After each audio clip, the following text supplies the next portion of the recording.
beneficios de anfitrión, de manera que pueda compartir mi presentación y, bueno, tener también algún otro tipo de actividades e interacciones. Mientras yo me presento, yo soy Sergio Alberto Fernández y voy a ser su eh, moderador en estas dos sesiones para teoría sobre las formas de Estado y de gobierno.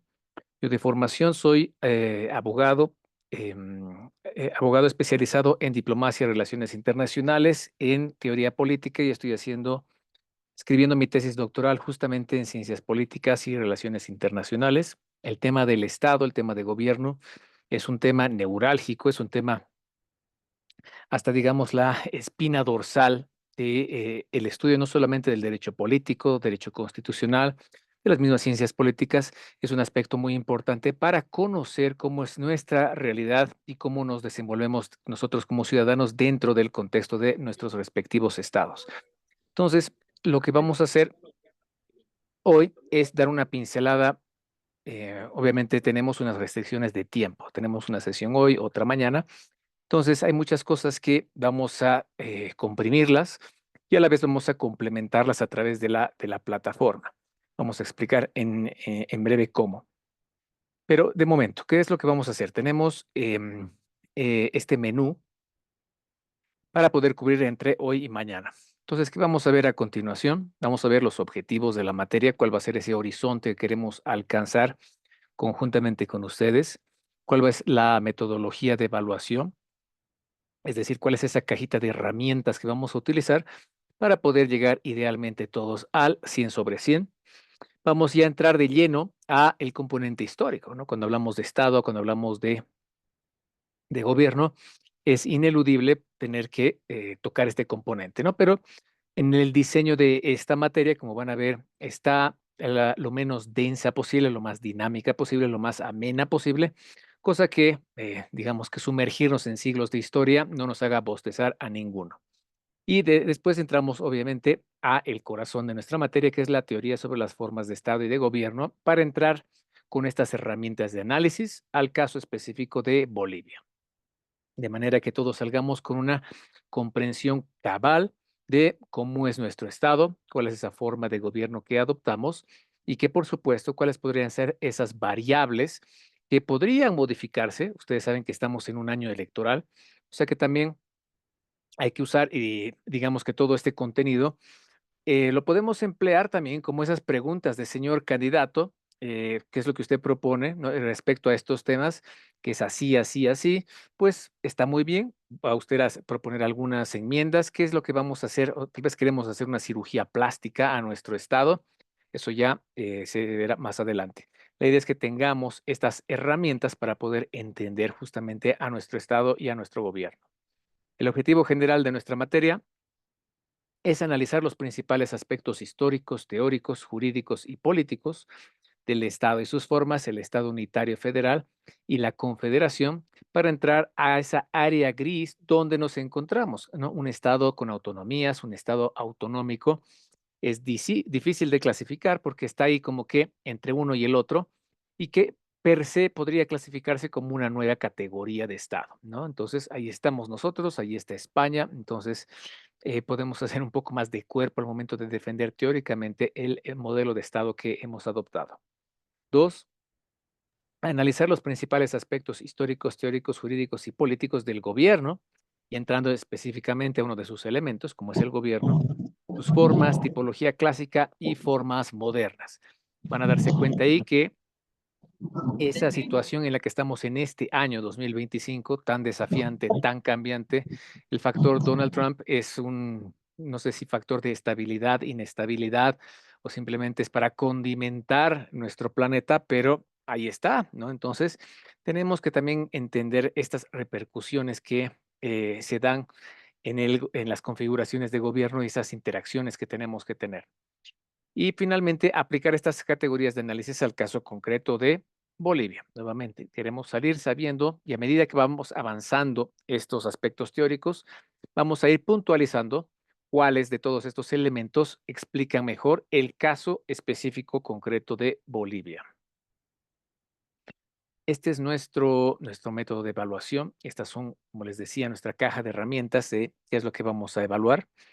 Asistencia, acaba de pasar el primer llamado de lista. Al final de esta clase también vamos a tener otro llamado, así que espero estén todos y todas atentos y atentas. Esto se evalúa obviamente con la última clase de llamado de mañana, así que son los 20 puntos tal vez más sencillos de obtener, ¿no? Así que espero que estén todos ahí hoy y mañana.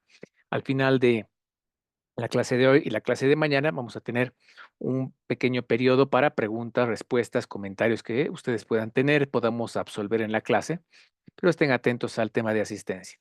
Luego, como decía, tenemos limitaciones de tiempo, por eso es que nos limita un poco el tema de poder hacer más participación. No tenemos ahí, yo por mí encantado de escucharles hablar, pero ya me ha pasado que, por supuesto, cuando empieza un buen debate, pues es como lanzar leña al fuego y se empieza a disipar. Entonces, el tiempo no nos permite extendernos mucho. Pero el foro de discusión, sí. El foro de discusión es a través de la plataforma. Van a encontrar ustedes una pregunta para provocar justamente eso, una discusión. Y ahí yo quisiera que ustedes respondan, o sea, desde su perspectiva, desde su opinión, no tienen que citar a nadie, no tienen que usar inteligencia artificial, no tienen que hacer un copy-paste, no, es cuál es esa su opinión respecto a esta forma de gobierno que adoptamos en el país, ¿no? ¿Qué opinan ustedes? ¿Qué enmiendas se podría hacer? ¿Qué cambios necesitamos? O sea, hay que tener esa proyección a futuro. Este año es crítico para esta visión que tenemos que adoptar como país. Entonces, esto se hace todo en la plataforma, ¿no? Todo esto es vía plataforma, nos facilita, es una herramienta muy útil y esto van a poder hacerlo desde mañana en adelante. Y mi sugerencia es que aprovechen el fin de semana para participar acá, ¿no? Es lo que menos les va a consumir tiempo o estudio. Luego, como decía, esas limitaciones que tenemos de tiempo hace que vayamos a ver algunos temas específicos a través de videos que expliquen unos casos concretos, ¿no? Que consistirá un gobierno presidencialista, semipresidencialista, parlamentarista. Y la idea es que vean estos casos, todo en la plataforma, que tomen notas, véanlo una vez, dos veces, y una vez que ya hayan tengan una comprensión cabal de qué se tratan esos casos, pues pasan a responder las preguntas y ya. Entonces, no es algo complejo, pero complementa nuestro avance. Y finalmente, la prueba objetiva, que es un examen de opción múltiple, eh, preguntas falso, verdadero, escoja la mejor opción que se adecua, concordancias, etcétera, para un total de 100 sobre 100. Entonces, eso. Mañana al final de la clase vamos a volver a explicar esto, por si acaso, para que todos tengamos la misma idea. Esperemos todos estemos atentos de qué nos depara y vamos a ver también fechas para poder cumplir con estas tareitas. A mediados de las clases de hoy y mañana nos damos una pequeña pausa café de 5 minutos. Siempre es pedagógico, siempre es bueno despabilarse un poquito, qué sé yo, ir a tomar agua. Entonces hacemos una pausa, pero literalmente de 5 minutos, ¿no? Tampoco nos permite más. Entonces, podemos entrar de lleno, ¿no? Sumerjámonos un poco a estos aspectos. Ahora, no vamos a resumir una cosa increíblemente grande, ampulosa, potente. Pues podríamos hablar tema de historia del Estado, imagínense siglos y siglos, ¿no? Pero vamos a entrar al Estado. Vamos a abordar el Estado de la forma más dinámica posible. Entonces, hagamos ese repaso histórico, sumerjámonos un poquito en historia sin ahogarnos en el intento. Ahora, aquí un aspecto antropológico de base, de inicio, de naturaleza humana. Nosotros como criaturas humanas que somos personas que desde el momento que nacemos somos criaturas increíblemente vulnerables. Si ustedes se ponen a pensar, un bebé humano recién nacido podrá sobrevivir una noche en el bosque, por ejemplo, casi imposible, ¿no es cierto? Los animales, otras criaturas, tienen ciertos mecanismos, ¿no? Tienen colmillos, tienen garras, tienen instinto animal, pelaje. Entonces pueden defenderse de ciertas amenazas, depredadores naturales, etcétera. Pero nosotros no. El arma poderosa que tenemos es el cerebro. Y por lo tanto, utilizamos el cerebro en nuestra comunicación para poder resolver algunos, bueno, problemas a lo largo de la vida y podemos satisfacer nuestras necesidades a través de esa interacción humana. Entonces, eso quiere decir un carácter gregario. O sea, el ser humano para poder congregarse, para poder satisfacer estas necesidades y no estarse matando el uno contra el otro, porque podríamos extinguir nuestra propia raza humana simplemente por chocar con el de al lado o la del frente, ¿no? Tenemos entonces, por eso, de naturaleza un carácter gregario. O sea, nos asociamos a otros seres humanos para satisfacer estas necesidades y defender nuestros intereses. ¿Cómo uno explica eso hoy en día? Por ejemplo, todos, por ejemplo, nos gusta un equipo de fútbol, ¿no? Nos gusta o somos parte de digamos, el directorio de nuestra calle, de nuestro vecindario, de nuestro condominio. Pertenecemos a un grupo que hace pasanacos, somos partes de una fraternidad, pertenecemos a una logia, apoyamos siempre a la zona donde vivimos, la ciudad donde vivimos, el departamento donde vivimos, cuando juega la selección, imagínense, es cuando más enarbolas ese sentimiento de pertenencia, etcétera, etcétera. Entonces, siempre estamos nosotros asociándonos y sintiendo esa necesidad eh, de estar en grupo, de estar en comparsa, por así decirlo.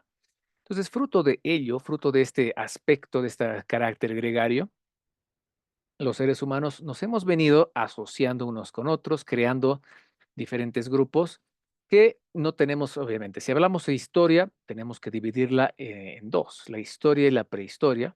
Ustedes saben que la división de ambas es la invención de la escritura. O sea, tú tienes ya escritura a través de la escritura cuneiforme de Mesopotamia o jeroglífica de Egipto, etcétera, etcétera. Listo, ya tienes un registro para saber cómo era la vida en la edad antigua, ¿no? Pero antes de eso, listo, a la adivinanza, ¿no? Lo máximo que podemos utilizar es pintura rupestre para ver, entender de qué se trataba, cómo eran estas agrupaciones primitivas. Pero ya con la escritura ya podemos tener registro de algunos ejemplos bastante primitivos. Entonces el ser humano se empieza a asociar a través de tribus, de hordas, de gens, de aylus, etcétera, etcétera. ¿No? ¿Y qué pasaba? Siempre había ese elemento de cohesión, ese eje integrador que les da estructura, que aglutina a todos en torno a ese centro. Podría ser un antecesor común. Piensen que de ahí vienen los apellidos patronímicos, ¿no? Eso es un aporte de las gens a nuestra forma de vivir hoy en día. Patronímicos son, por ejemplo, si el ancestro común era Rodrigo, todo lo que es la península ibérica, entonces sus descendientes que son Rodríguez, ¿no es cierto? Si eran descendientes de Hernán, entonces eran todos Hernández. Listo, eso lo explica, pero no es el único caso. ¿Qué pasa con los alemanes? Son los von, ¿no es cierto? V chica o N. En Holanda, V chica a N, los fan. En el caso de los países eslavos, son todos los que terminan en ich, ¿no? O sea, tú usas tu nombre, el patronímico y tu apellido familiar. Como Vladimir Putin, su papá se llamaba Vladimir, entonces Vladimir, Vladimirovich Putin. Entonces, fíjense que con el paso de los siglos, estas formas primitivas, pues ahí están en la historia, pero hemos heredado muchos de estos aspectos culturales. Tema de la tribu también. ¿Quién no ha escuchado hablar de un tribunal, ¿no? Es decir, cómo tú administras justicia, pues es esa aglomeración, los miembros de la tribu que van a escuchar el caso, van a escuchar algún tipo de alegato en su defensa y darán algún tema, un tipo de sentencia, una primitiva sentencia. Y después, ¿quién no ha escuchado hablar de los tributos, ¿no? Para muchos una pequeña pesadilla, pero son esas contribuciones para mantener la tribu. Y por supuesto, ¿qué hace la tribu con esas contribuciones? Distribuye. O sea que, fíjense cómo hemos heredado muchos de estos aspectos. Pero, ¿cuál sí nos importa como un antecedente de estas agrupaciones mucho más inmediato a nosotros? La nación. Entonces, acá vemos pequeños grupos en torno a un ancestro común, en torno al sol, a las estrellas, al oso, al búho, al águila, a algún elemento que los aglutine, ¿no? Pero ¿qué pasa cuando ya con el tiempo has tejido unos lazos culturales más fuertes, como el idioma común, una devoción a una deidad, ¿no? Tal vez era una sociedad politeísta, entonces creas en muchos dioses, la gastronomía, el clima, la geografía en común. Entonces, todos estos lazos seguido tejiendo hasta que han formado las naciones. Estas naciones manifestaban ese sentimiento de pertenencia por estos aspectos culturales que se han ido forjando a lo largo de los años. Y más adelante, la nación da ese salto cualitativo a ya tener una organización política, llámese gobierno, que tenía un territorio establecido y donde se podía ejercer ese poder del Estado sobre ese territorio, sobre esa población, y así nace el Estado. Entonces, ¿qué es? Es una evolución. En esencia, que eso es una evolución de estas agrupaciones y que, por supuesto, un elemento distintivo importante es que cuenta con esa organización política para administrar ese Estado, que es el gobierno. Ahora, históricamente, ¿qué pasa acá? Si nos remontamos a varios siglos hacia atrás, ¿no? Europa, saben que vivimos en un mundo eurocentrista, nos guste o no nos guste, para bien o para mal, pues Europa ha exportado su forma de ver, de organizarse, sus idiomas al mundo, ¿no? Entonces, hay que ver también los orígenes al interior de Europa. Si se fijan en este mapa, antes del siglo XV, tenemos una especie de ensalada de unidades políticas. Tenemos el Ducado de Moscovia, tenemos una república, la República de Novgorod, tenemos el Sacro Imperio Romano Germánico, tenemos el Reino de Castilla, el Reino de Aragón, etcétera. Tenemos acá un montón de cosas, acá hay un montón de condados, hay ducados, etcétera. Entonces teníamos ahí todo, todo, ¿no? Era un desorden. O sea, administrar esto y que no exista interferencias externas era casi imposible, ¿no? ¿Por qué? Porque eran familias reales las que en torno al apellido, ni siquiera al Estado, a la nación, ¿no? El apellido era el que te catapultaba a ser un actor político o no, y simplemente eras un vasallo. Pues bueno, hasta que, claro, ¿qué pasa? La península ibérica da ese gran salto cualitativo, o sea, Portugal, con esos viajes a ultramar y esos descubrimientos, ¿no? De tierras lejanas y también iniciar el periodo de colonización. Entonces ya nos da una pauta de que, oye, ¿y si dejamos de pelearnos entre pequeños lunares políticos y armamos algo más grande, más robusto, más serio como el Estado, podemos lograr grandes cosas? Entonces, ¿qué pasa? España. España se adelanta. Ustedes saben que 700 años han estado ocupados por los moros. Finalmente son expulsados de la península ibérica, de la alianza de Isabel la Católica de Castilla y Fernando de Aragón, del Reino de Aragón, pues se casan y sellan esa alianza, ¿no? Donde el reino más fuerte era obviamente Castilla y por ende su idioma oficial, el castellano, pasa a ser el idioma oficial del naciente reino de España. Listo. Has ahí consolidado un gobierno sobre un territorio, sobre todos tus vasallos y, por si fuera poco, has utilizado la religión católica como una especie de estandarte de lo que te une y lo que es una causa para que tú defiendas afuera de tus fronteras. Listo. Entonces, España, mire cuántos logros en tan poco tiempo, ¿no? Retomas la península, forjas un estado fuerte y te lanzas a qué? A la conquista. Por el caso de España es particular, a hoy 2025 es bastante conflictivo. Todos hemos oído hablar del idioma que estamos hablando en este momento, pero también hemos escuchado el catalán, pero también existe el idioma valenciano, también es el idioma euskera, el idioma vasco y otros que pueden ser considerados idiomas, dialectos. Entonces hay un montón de fracturación cultural al interior de España. O sea que esto está ahí, está latente, ¿no es cierto? Eso también explica cómo España no ha dado ese salto hacia ser un Estado federal, ¿no? Es un Estado unitario, pero con autonomías. ¿Por qué? Porque existen estas particularidades culturales de múltiples naciones internas en el Estado-nación español. Pero entonces veamos también qué pasa a su alrededor. Francia, Gran Bretaña y las que quedan rezagadas, Italia y Alemania. Francia ya había empezado hace muchos siglos a forjar esa idea de que crearemos un Estado, ¿no? O sea, una unidad política que sea fuerte y sea culturalmente uniforme, pero queda un poquito rezagada. Fíjense, Clodoveo inició la creación de un Estado francés el año 1843, pero se consolida una monarquía absoluta y se impone al francés como una lengua oficial recién en 1539. Listo, Francia lo propio.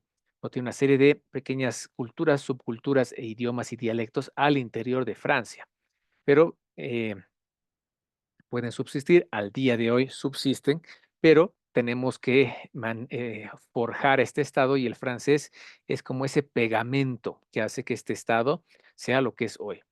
Luego, Gran Bretaña es un poco más dramático el caso. ¿Por qué? Porque se mantuvo en conflictos constantes con Gales y Escocia hasta el año 1553, cuando se pone fin a la Guerra de los 100 años y en 1603 se incorpora Escocia a Inglaterra, Gales e Irlanda.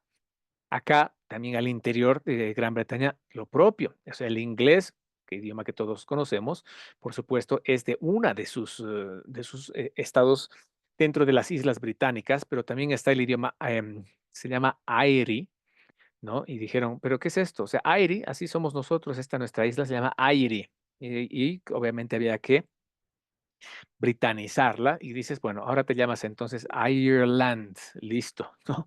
¿Te gusta el inglés o no te gusta? Pues toma, ahí es tu idioma y se acabó, ¿no? Entonces tenías acá también el mismo tema de fracturación cultural, pero el inglés se convierte en pegamento para forjar el Estado-nación.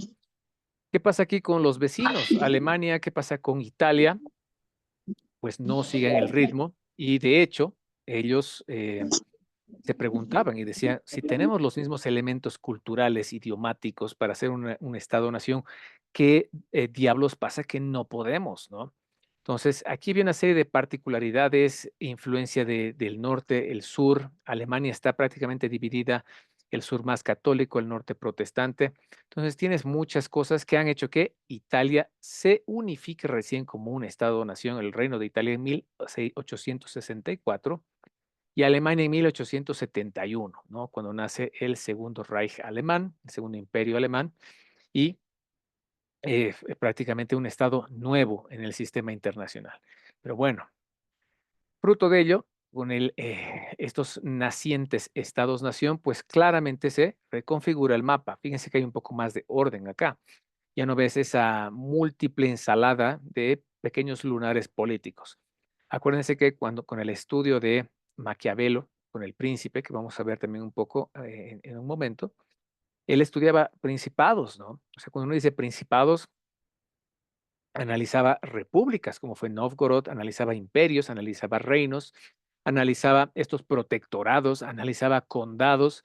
Entonces, la idea es, no importa, o sea, quién es ahí el príncipe, quién es esa máxima autoridad política, pues yo estoy analizando cómo ha sido su gobierno para finalmente tener este recetario y decirle, ajá, esto es lo que debería ser Italia para unificar el reino. Entonces ya tenemos el Estado-Nación de Portugal, el Estado-Nación de España, el Estado-Nación de Francia, el Estado-Nación de Gran Bretaña. Teníamos todavía acá estos atisbos del Sacro Imperio Romano Germánico, etcétera. Pero el Estado-Nación ya empieza a resaltar como el nuevo chico, el galán de esta telenovela y que empieza a cobrar un protagonismo que lo lleva a ser el estelar. Ahora, si ustedes ven Europa, el norte versus el sur, esa es la verdadera división cultural. No estamos acostumbrados a el este versus el oeste. ¿Por qué? Por la Guerra Fría, la influencia de la Unión Soviética, su satélite, su cortina de hierro en Europa Oriental y obviamente regímenes comunistas llamadas democracias populares, entre comillas, versus Occidente con economías de mercado, capitalistas, etcétera, hacia allá. Pero realmente la gran fractura está hacia acá, ¿no es cierto? Tienes un sur eminentemente más católico. Obviamente acá, ya en los Balcanes, hay bastantes diferencias, ¿no? Tienes hasta islámicos, tienes también ortodoxos, etcétera, pero digamos que un cristianismo católico acá ortodoxo y acá tienes a los protestantes. Entonces, ¿qué pasaba en aquel entonces? La religión católica era la imperante, era ese estandarte. Acuérdense, en Roma nace la teoría de las dos espadas, o sea, el emperador tiene la espada política y el Vaticano tiene la espada espiritual. Entonces, de la unión de esas dos espadas, pues ahí está la fortaleza del Imperio Romano, que después España es la que hereda.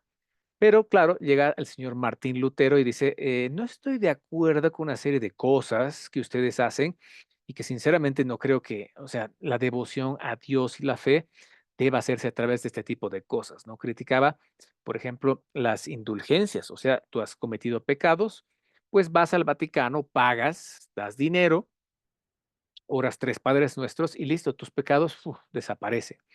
Y así es como se ha financiado la Basílica de San Pedro en el Vaticano, ¿no? Pero él, claro, veía, es que están lucrando con la fe de las personas, eso no está bien. Entonces empieza y estas tesis de protesta contra el catolicismo empiezan a calar muy, pero muy profundo.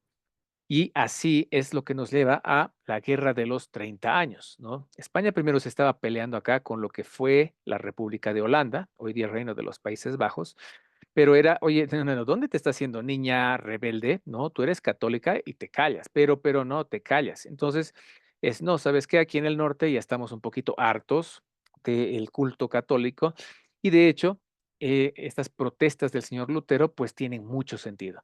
Y así empieza esa pulseta que nos lleva a la Guerra de los 30 años y finalmente a la Paz de Westfalia de 1648. Esa es una fecha crucial, súper importante, no solamente para los estados, la reconfiguración de Europa y su exportación de ese modelo al mundo, sino también para las relaciones internacionales y el sistema en el que vivimos hoy, 2025. ¿No? Vamos a ver cómo hay cambios, por supuesto, y una evolución, desde luego, pero fíjense cómo esta estructura, el núcleo duro, pues ahí está. Y no es descabellado decir que seguimos viviendo en un sistema westfaliano de estados soberanos. Pero veamos cómo nos lo explica el videíto. Hablemos sobre el Tratado de Westfalia.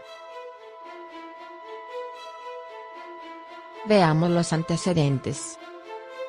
Se libró una guerra entre los años 1618 y 1648, en la cual intervinieron el Sacro Imperio Romano y las grandes potencias europeas. El principal origen de la guerra fue de carácter religioso, en el que se generó un enfrentamiento entre la Iglesia Católica y la Iglesia Protestante, liderada por Martín Lutero. El mayor detonante de la guerra fue el enfrentamiento por buscar una libertad religiosa. Después de dichos acontecimientos, se dio la Paz de Westfalia, la cual sucedió el 24 de octubre de 1648. Y fue el motivo por el cual finalizó la Guerra de 30 años en Alemania, Francia, Holanda y España. La Paz de Westfalia creó el primer sistema internacional, que abogó por la transformación de la política, lo que de paso acababa con las guerras de religión que hubieron desde la Reforma luterana a inicios del siglo XVI.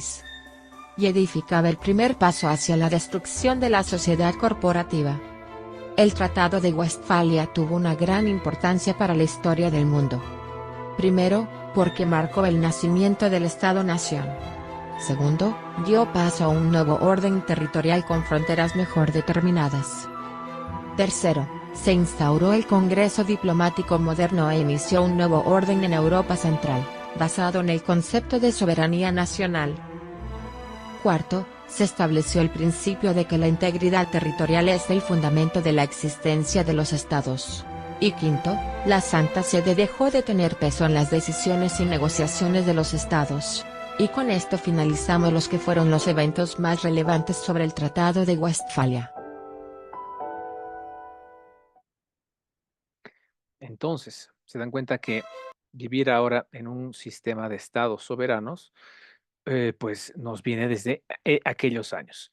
Obviamente, la soberanía que vamos a ver ahora es algo que se ha relativizado, se ha disuelto en agua, por decirlo así, pero que finalmente sigue siendo un elemento primordial de la defensa y de los intereses de cualquier Estado. Entonces, ¿qué sacamos? ¿Cuáles son los elementos que nos interesa para nuestra materia? Estos dos acuerdos de paz pusieron fin a esa guerra de los 30 años y paralelamente la guerra de los 80 años entre España y lo que era la República Holandesa, lo que fue. Pero, ¿cuáles son cuatro de esos temas que rescatamos? Uno, un respeto a los límites políticos internos basado en la soberanía nacional. Hasta ese entonces, acuérdense que hemos dicho, las familias reales, es decir, si tú apellidabas Habsburgo, Hohenzollern, Romanov, Plantagenet, Windsor, etcétera, tenías esa capacidad de más o menos intervenir e influir porque tenían esos lazos sanguíneos de realeza, ¿no es cierto? O sea que podías hasta imponer desde Austria, podías imponer más o menos qué es lo que pasa en el sur de Francia, ¿no? ¿Por qué? Por esa alianza. Pero no, no, no, esto, señores, basta. El Estado, el papá Estado es el nuevo actor acá y lo que está revestido dentro de mi soberanía, eso me corresponde a mí. Si quiero dividirme en provincias, condados, caso de Gran Bretaña, regiones, ese es mi problema y tú no te metas. Entonces, de ahí nace esta capacidad de podernos dividir administrativamente como sea más correspondiente a nuestras realidades. La libertad religiosa, gran éxito, que era ese gran objetivo, ¿no? Desprenderte de esa esfera de dominación de España. Este año marca justamente la caída de España como el hegemón global, ¿no? Hasta ese entonces era un coordinador mundial de todo lo que se hacía, o sea, era el Estados Unidos de aquel entonces, pero ¿qué pasa? Francia se da cuenta que Francia era católica, era la gran aliada de España, pero se da cuenta uno de sus estadistas, el cardenal Richelieu, de que era el momento y oportunidad para darle la puñalada en la espalda a España y finalmente quitarle ese protagonismo y abrirle las puertas a Francia como un nuevo actor protagónico. Listo. Le has dado una especie de sopapo a la religión católica como la eminentemente dominante. Después ha habido un reconocimiento general de la soberanía exclusiva de cada parte sobre sus tierras, su pueblo, agentes en el exterior y responsabilidad por actos de guerra. Es decir, somos como que ya maduros, ya tenemos como 18 años, por así decirlo. Entonces, cada estado ya, listo, decides, ¿no? Hasta los 17 años, pues tus papás te dirán qué hacer, te autorizarán y demás. No, no, no. El momento que yo digo que soy un estado-nación y tengo soberanía para ejercer mi poder al interior de ese estado, decido yo con cabeza propia. No voy a hablar y voy a decidir qué pasa con el suelo, qué va a pasar con mi gente, qué va a pasar con quienes yo voy a mandar afuera a representarme, etcétera. Y finalmente, algo que nos viene y que se sigue escuchando al día de hoy es la no injerencia en asuntos internos de los estados. Listo. Acordémonos qué pasa con la OEA, no tantos años, estos últimos 7 años, la OEA, digamos que fuertemente atacada por emitir informes, por emitir criterios respecto al manejo de las democracias en el continente americano y cómo es que se podrían reconducir. El gran principal logro es para nuestro interés, el Estado-Nación sustituye a otras instituciones internacionales o transnacionales como la máxima autoridad y se convertía en el principal actor del sistema internacional. O sea, ese momento, hemos dicho, señores, hay un nuevo galán de esta telenovela, que soy yo, el papá Estado, así que ahora todo lo que existe paralelamente, pues puede existir, pero acá, si vamos a charlar entre unidades políticas, va a ser entre estados. Y hoy por hoy, el sistema de Naciones Unidas funciona con estos 193 estados, ¿no? Puedes tener otros actores, claro que sí, pero el idioma que hablamos hoy en día es de estado y estado. Asimismo, se crearon los principios fundamentales que rigen al día de hoy las relaciones entre esos estados.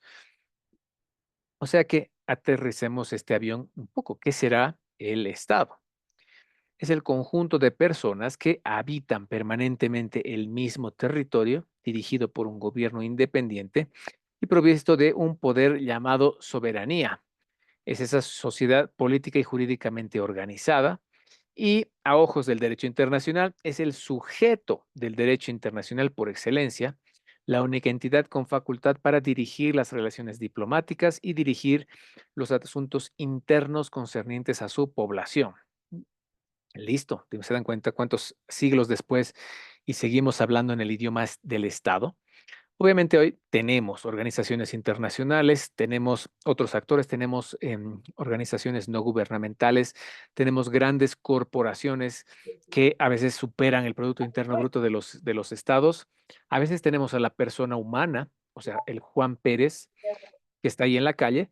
Obviamente hace 10 años, 20 años, 30 años, 50 años, 200 años, 400 años, ese Juan Pérez no existía. Era una hormiga que pues estaba sujeta a el arbitrio del monarca, ¿no? Hasta la Revolución Francesa, ¿no? Entonces, ¿quién se va a fijar si Juan Pérez está de acuerdo o no? O se quiere quejar de que le quieren administrar justicia y lo quieren ejecutar. A nadie le importaba. Pero hoy, con esta evolución de materias como los derechos humanos, el derecho internacional humanitario, Entonces, el sujeto, la persona de a pie, la persona, puede, bajo ciertas circunstancias, ser también un sujeto del derecho internacional, ¿no? ¿Cómo haces? Pues bueno, o sea, imagínense si has lesionado los derechos humanos de una persona, esa persona busca un resarcimiento en su estado, caso de las dictaduras.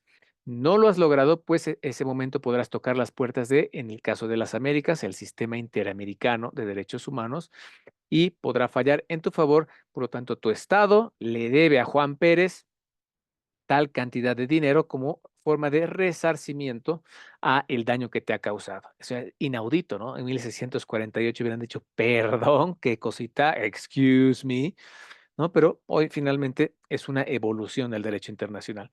No obstante, el Estado sigue siendo el principal protagonista y tenemos 193 de estos en el sistema de Naciones Unidas. Ahí está. Tenemos entonces a este actor y de aquí a proyección hasta el año 2045, el Estado va a seguir siendo ese principal protagonista. Tenemos hasta organizaciones terroristas como nuevos sujetos del derecho internacional, pero a los hackers, imagínense, o sea, el paraguas de posibles sujetos, ahí está abierta, es bastante grande, pero el Estado sigue siendo el principal en este escenario. Ahora entremos un poco al menú. ¿Cuáles son esos ingredientes mágicos? Vamos a ahondar, por supuesto, en el que más nos interesa, el gobierno. Pero por esta evolución del tiempo en el espacio, aspectos históricos, por así decirlo, estos dos elementos son los que eran más fácil de conseguir, ¿no? Dotados por el tiempo, la población, el territorio, o sea, ese espacio donde se erige tu estado, la gente sobre la cual vas a ejercer tu soberanía, el gobierno, finalmente, ¿cómo nos ponemos de acuerdo? ¿Qué decía, qué decía Jean-Jacques Rousseau respecto a cómo conformamos un gobierno? ¿Qué era el contrato social? Claro, si nosotros nos estamos matando día y noche, ¿por qué? Porque necesito abrigo, necesito comida, necesito techo. Y si tú tienes, pues yo lo quiero y como tú me estorbas en el camino a lograr ese techo, pues te mato, ¿no? Te quito, te despojo de tu choza, de tu caverna, de lo que sea. Y así entonces, viviendo así en ese estado de naturaleza, como dice Rousseau, donde sálvese quien pueda, nos vamos a exterminar todos, ¿no es cierto? Llegado el momento es como que, oye, basta, dejemos de sacarnos la mugre, nos vamos a extinguir peor que los dinosaurios, pongámonos de acuerdo, renunciemos a nuestra capacidad de ejercer justicia por mano propia y entreguémosle esa capacidad a una entidad superior y así nace el gobierno. Entonces, cuando entremos a teorías de gobierno, obviamente vamos a hilar fino y vamos a ver la cantidad de variantes que puede tener, pero finalmente es imperioso tener un gobierno para decir que tenemos un Estado.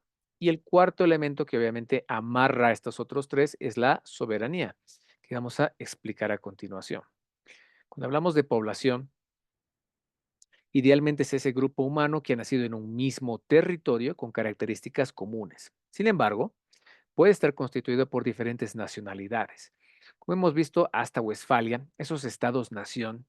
Claro, era una nación. Piensen que el ingrediente secreto de ese estado era una nación, o sea, un conjunto uniforme de personas que hablaban el mismo idioma, pertenecían a la misma etnia, comían lo mismo, creían en el mismo dios o creían en los varios dioses, tenían los mismos ritos, rituales, etcétera. O sea, esos elementos hacía que se parezcan mucho. Entonces, esa homogeneidad hacía que esa nación pues pueda saltar y ser estado, estado-nación. Pero, ¿qué ha pasado en estos últimos 5 siglos?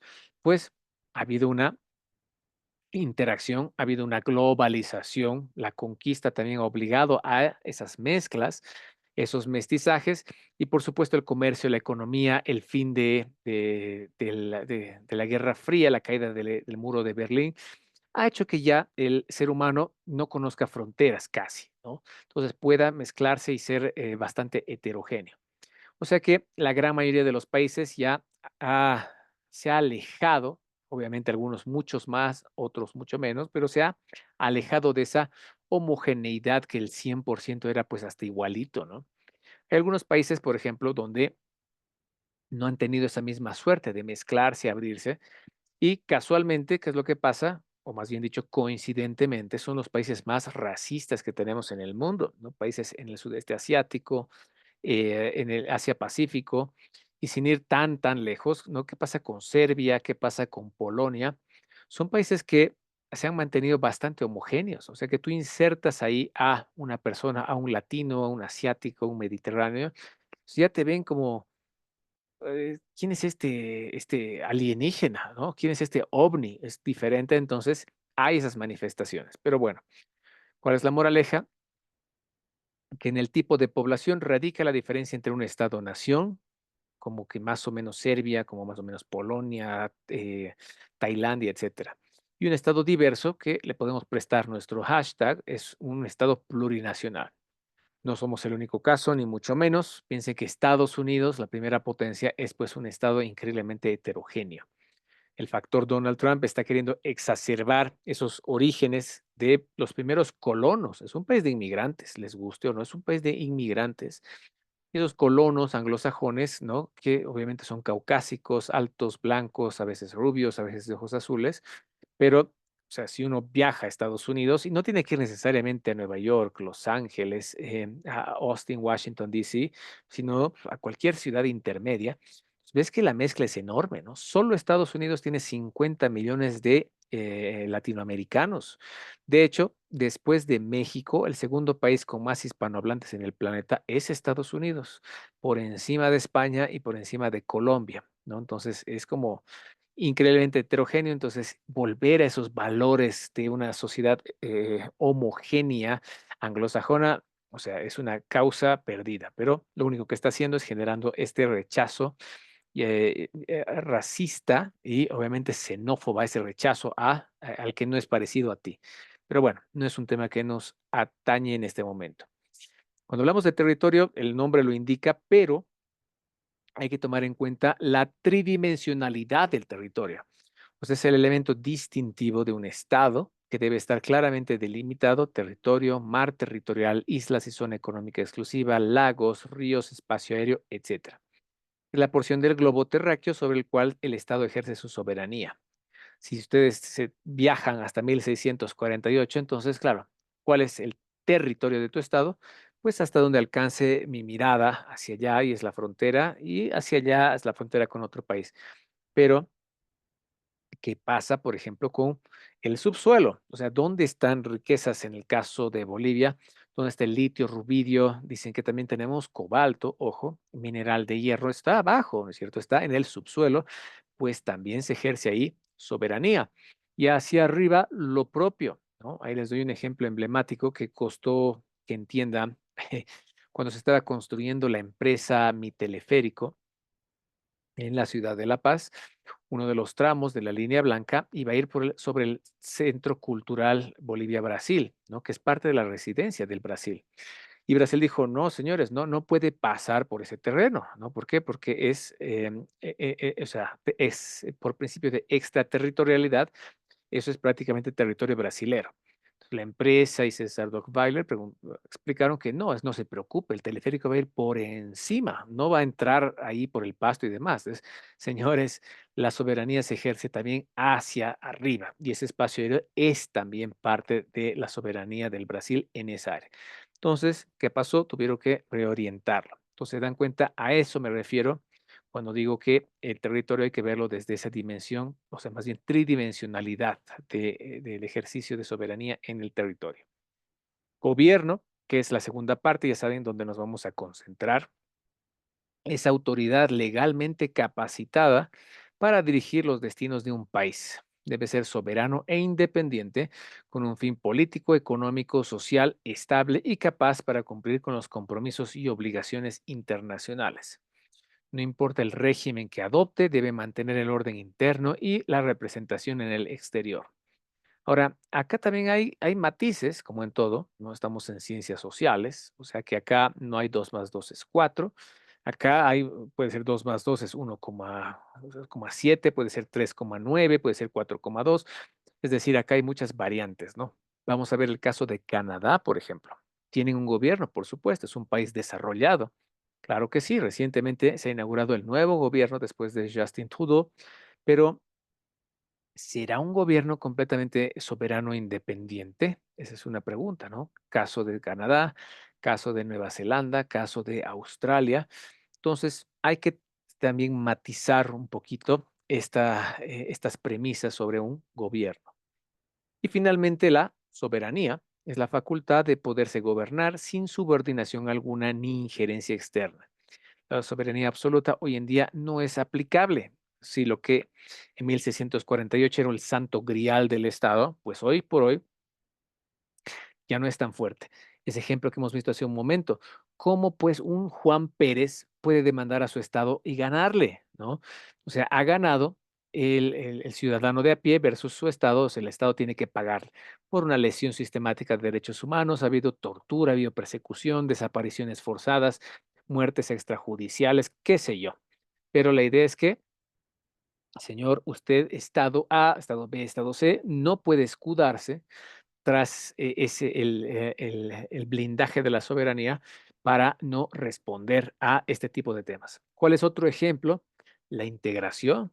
¿Cómo es que la Unión Europea ha logrado avanzar tanto en su proceso integrador? ¿No? Países que se han odiado y se han matado por siglos, pues han logrado integrar un bloque grande y que finalmente, ¿cuál es el ingrediente mágico? Pues reducir su soberanía.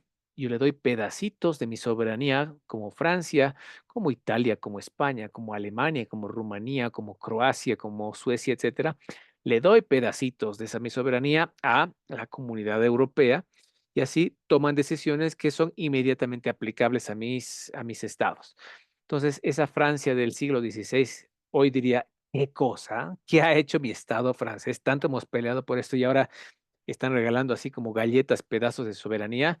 Inaudito, ¿no? Ce n'est pas possible, pero bueno, es un fenómeno que hoy en día es muy frecuente. Y acá en América Latina igual. ¿Por qué no avanzamos? ¿Por qué no funciona una comunidad andina, un mercado común del sur? ¿Por qué están ahí estancados? Así ya la CAN está cumpliendo más de 50 años. Entonces, ¿qué pasa? Es esto. Señores, el secreto para la salsa de la especialidad de la casa es ceder pedazos de soberanía. Si usted no hace eso, pues usted ha creado solamente un organismo intergubernamental y no un proceso de integración supranacional. Pero bueno, eso también sale un poco de nuestro ámbito de estudio. Ok, entonces, con ello, y cerramos esta partecita con este videito, ustedes saben que cuando uno ve las noticias, escucha a los analistas políticos, usan casi indistintamente, ¿no? Es que el Estado es esto, ¿no? El gobierno es aquello. Es que el gobierno es que es lo mismo, el Estado y el gobierno. No. Entonces, uno de los objetivos de nuestra clase sea manejar con mucha mayor propiedad. Cuando estamos hablando de Estado, concepto grande, histórico, esa evolución que acabamos de resumir apretadamente, y por supuesto, ¿cómo es que conduces ese estado que es el gobierno, ¿no? ¿Cuál se mantiene más en el tiempo? ¿Cuál es más etéreo? ¿Cuál puede tomar muchas matices y formas? ¿Cuál es mucho más sólido y consistente en el espacio y tiempo? Etcétera. Entonces, para cuando ustedes también los inviten a hacer esos análisis o estén debatiendo con los amigos, colegas en la oficina, en el churrasco, etcétera, pues que salga este tema y digamos, no, no, no, no, tú te estás refiriendo al gobierno, no al Estado. Pues no, no, no, señor, tú estás diciendo gobierno, no, estás hablando del Estado, ¿no? ¿Cuál será una política de Estado? ¿Cuándo será una política de gobierno? Eso es importante para hablar con propiedad en este tema. Entonces, este videito nos da esa claridad meridiana.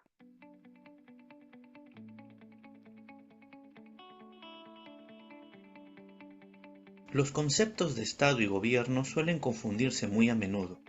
Esta confusión se da principalmente porque ambas definiciones son interdependientes. Es decir, al hablar de Estado, de manera inmediata nos vincula o hace referencia a gobierno, y viceversa. Es por eso que cuando se habla de Estado o gobierno, nos referimos equivocadamente como si fuera lo mismo. Por consiguiente, vamos a establecer 5 diferencias entre Estado y gobierno para su fácil identificación.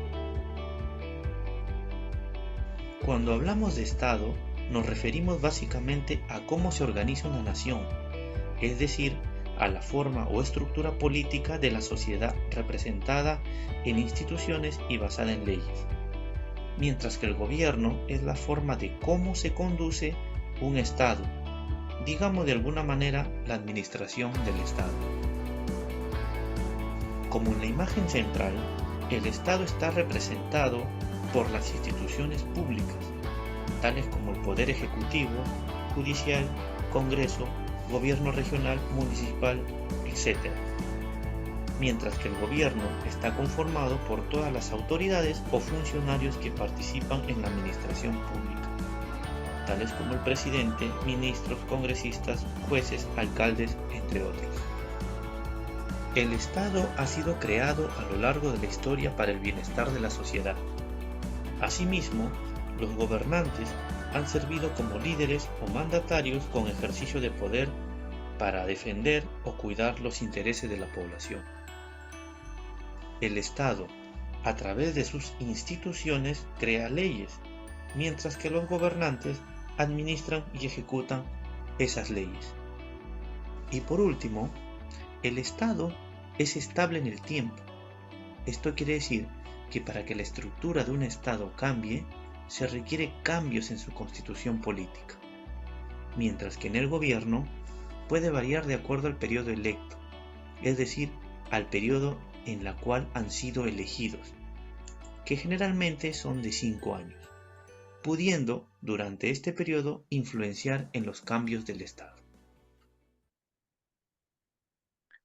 Entonces, ya saben, cuando yo los vea en la tele, no van a confundir, más bien pueden aclararle a tantos analistas que de pronto pasa un tema y listo, tenemos 15.000 expertos en elecciones, sistemas electorales, partidos, transmisión inmediata de resultados, etcétera. Pero bueno, entonces ahora lo que nos toca ver es propósitos que persigue el Estado, o sea, los fines. Entonces, ¿para qué se crea un Estado? No es como que por arte de magia y como que listo, ahí toma un actor político más en toda tu jungla de diferentes actores. No, ¿no es cierto? Tiene que haber ese objetivo, esa misión, esa raison d'être de cada Estado para ver hacia dónde conduces el barco. Pero bueno, también son las 8:05, así les propongo para empezar esta parte, cortar por lo sano, cortar en limpio. Les propongo hacer nuestra pequeña pausa ahora y volvemos en 5 minutos. ¿Qué les parece?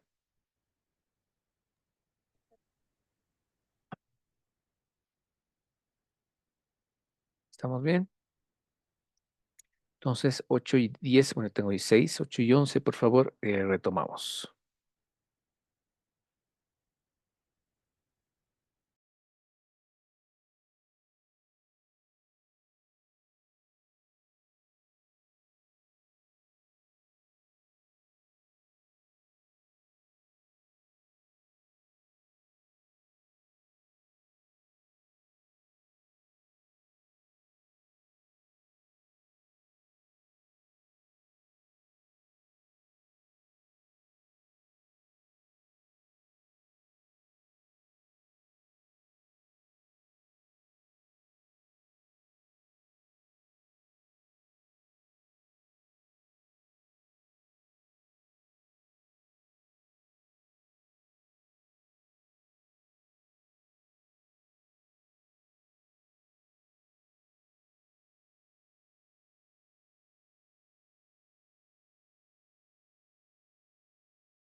Ahora sí, retomando dónde estábamos, estamos en estos fines que persigue el Estado.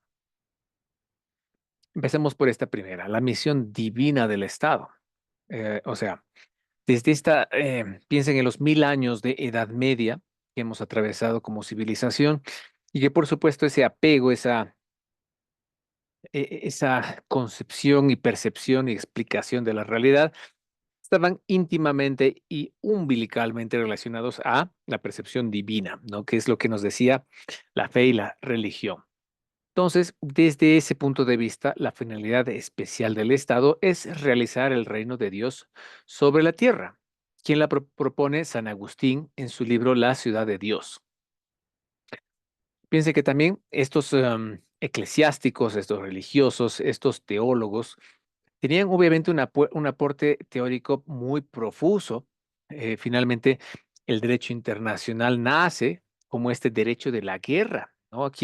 ¿A qué religioso le va a gustar decir que el conflicto, la guerra es algo ahí normal y natural a nadie? Sin embargo, ahí está, te gusta o no te guste, qué sé yo, pues no hay que tapar el sol con un dedo, ahí está. Entonces, por lo menos hablemos de cómo humanizar la guerra.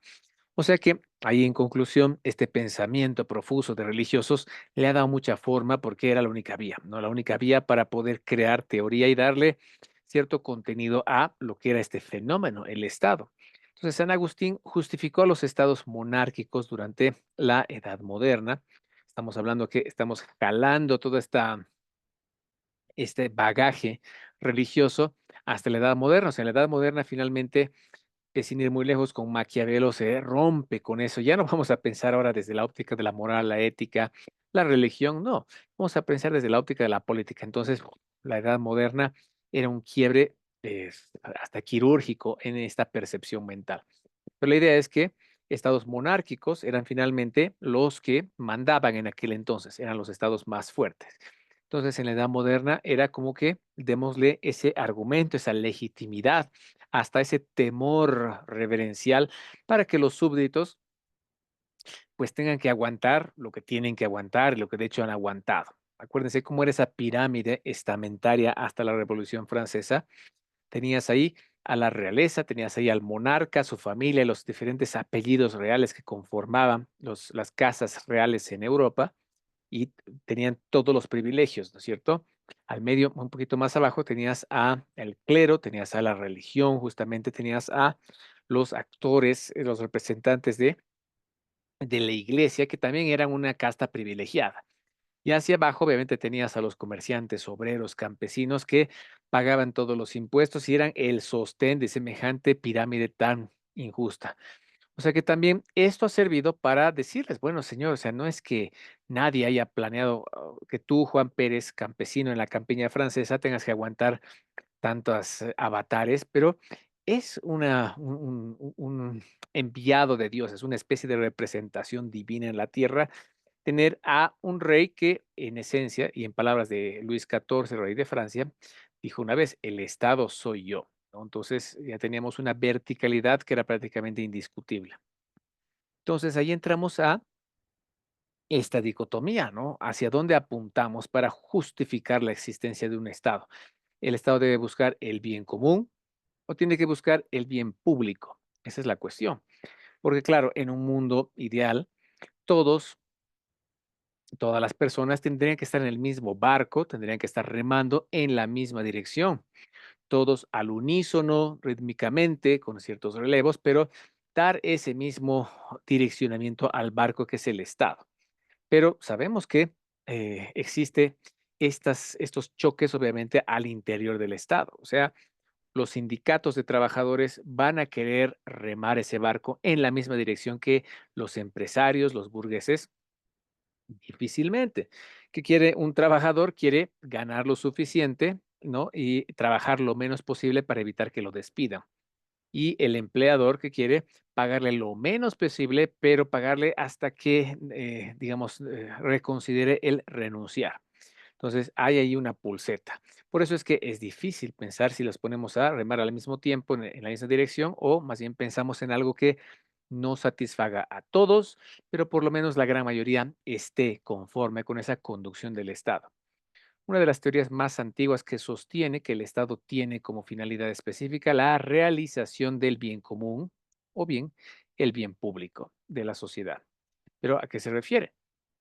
El bien común es donde una agrupación cualquiera se propone obtener, así es decir, que persiguen todos los miembros de la agrupación y con los mismos medios. Entonces, este es el ejemplo de el barco, donde todos están remando en la misma dirección, al unísono, con el mismo ritmo y organizadamente. Pero también un poco más acorde a estas diferencias al interior del Estado está el bien público, como es muy probable que contrasten los intereses de una sociedad mercantil, de un sindicato, o sea, los trabajadores versus los empresarios. Entonces es más apropiado decir el bien público, que es lo que persigue el Estado porque es en busca de la generalidad que lo compone, ¿no? Entonces tiene un matiz más realista, pero obviamente hay que decir, bueno, es que dentro del Estado tenemos diferencias, vamos a seguirlas teniendo, pero finalmente es el mismo barco en el que estamos todos. Colapsa este barco y nos hundimos todos. O sea que, señores, tenemos que buscar como fin fundamental el bien común. Es la búsqueda de la satisfacción de una mayoría, tratando de hacerlo a través del derecho, mismo que debe ser legítimo, es decir, aceptado por los gobernados y que busquen el ideal de justicia. Cuando se rompe esta legitimidad, se generan estados ilegítimos donde las fricciones internas, los autoritarismos y el quiebre institucional es lo que lleva a que sucumba ese estado. Entonces, nos guste o no, manejemos o conduzcamos este barco lo más uniforme posible, pero obviamente sabemos que van a estar siempre ahí estos choques, estas diferencias, pero finalmente utilicemos el derecho, la justicia, como la mejor forma de tratar de dar a cada quien lo que le corresponde. Ahora, ¿qué pasa en el caso nuestro? Analicemos un poco fines del Estado de acuerdo a la Constitución política. ¿Qué nos dice el artículo 9 de la Constitución? Dice que como estos fines del Estado es constituir una sociedad justa y armoniosa, cimentada en la descolonización, sin discriminación ni explotación, con plena justicia social para consolidar las identidades plurinacionales.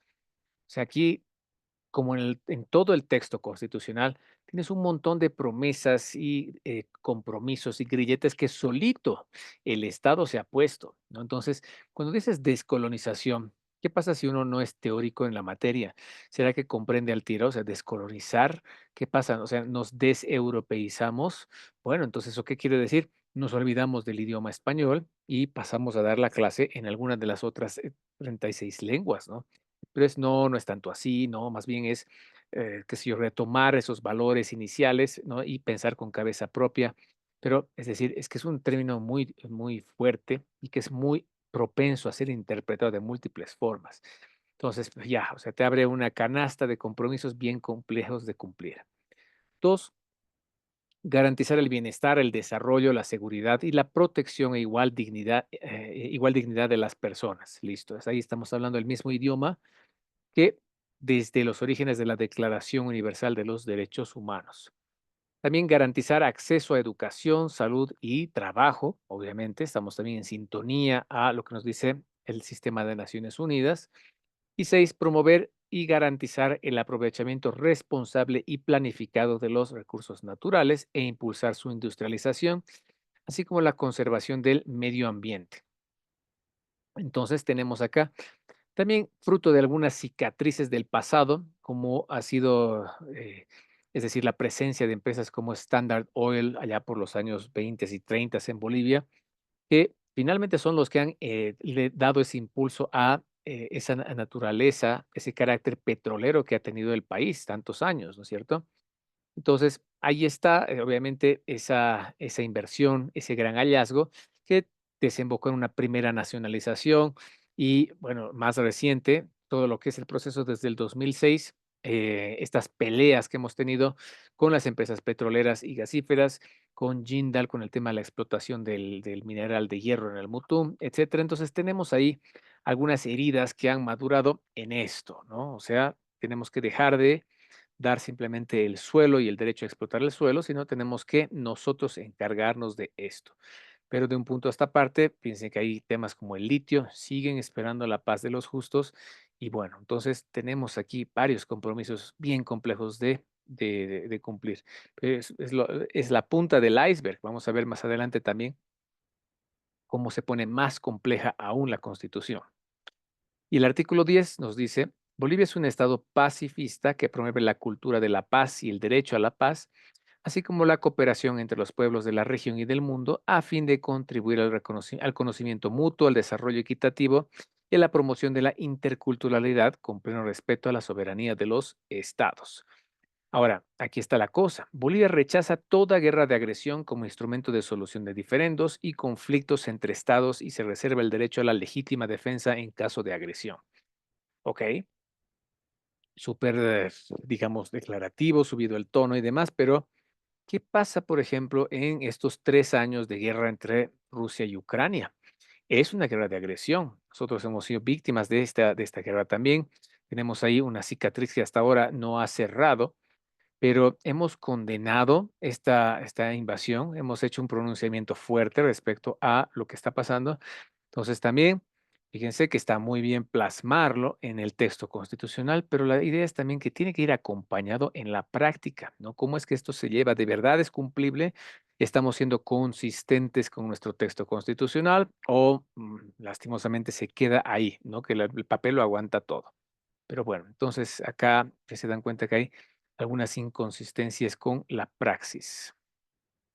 Ahora, entremos a esta división grande, ¿no? Formas de Estado, las dos grandes grupos de estados que tenemos en el mundo y por supuesto ahí tenemos que ubicar a el caso de Bolivia. Estos dos grandes grupos son obviamente hay ramificaciones de cada uno de ellos, pero los dos grandes son los unitarios y los compuestos. Claro, cuando dices compuestos, ya es una antesala decir, o sea, se pone complicadita la cosa. Claro que sí, ese es el tema. Pero acá también, o sea, es un idioma que manejamos más. ¿Por qué? Porque es nuestra realidad. Pero ¿qué pasa cuando entramos a esa esfera gris que es un estado autonómico, ¿no? Un punto intermedio entre un estado unitario y un estado compuesto. Pero entremos a el que nos concierne más cerca a nuestra realidad. Si ustedes se dan cuenta, acá también hay algunas referencias gráficas, ¿no? Cuando hablamos de un estado unitario, estamos hablando, por supuesto, una especie de estructura de mando que tienes ahí un centro de poder y que después tienes una estructura que está también dependiente de ese centro de poder. Entonces hay una verticalidad, o sea, cada estado unitario hay que analizarlo uno por uno para ver qué tan unitario es, qué tan centralizado es, qué tan desconcentrado es, qué tan descentralizado es o si está al borde de la federalización. Entonces, ahí está la cosa. Por acá, una cosa importante. ¿No? Cuando hablamos de esa fuerza centrífuga de un estado unitario, entonces es como que del centro, donde radica el poder, del centro empieza a formarse esta especie de espiral que jala estas atribuciones hacia afuera.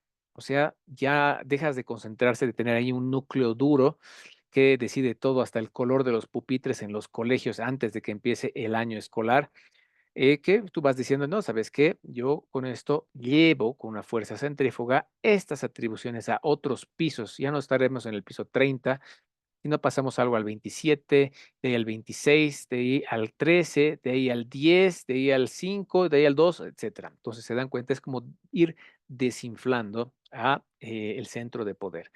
Mientras que un estado federal es una fuerza diferente, centrípeta, ¿no? Porque por acá tú ya tienes entidades que tienen cierto grado de autonomía, en algunos casos hasta independencia.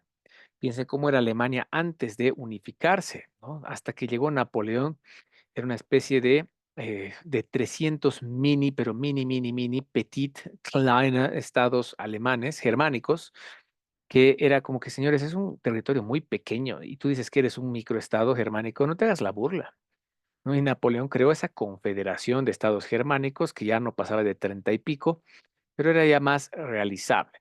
Entonces, cuando tienes estas unidades políticas, la idea es que tú te alías y generas esta fuerza centrípeta que cada estado, cada provincia, cada región, cada oblast, obviamente va a depender de cada país, empieza a dar, o sea, digamos que cede pedacitos de esa soberanía o independencia que tenía y se las van acumulando hacia un nuevo centro de poder.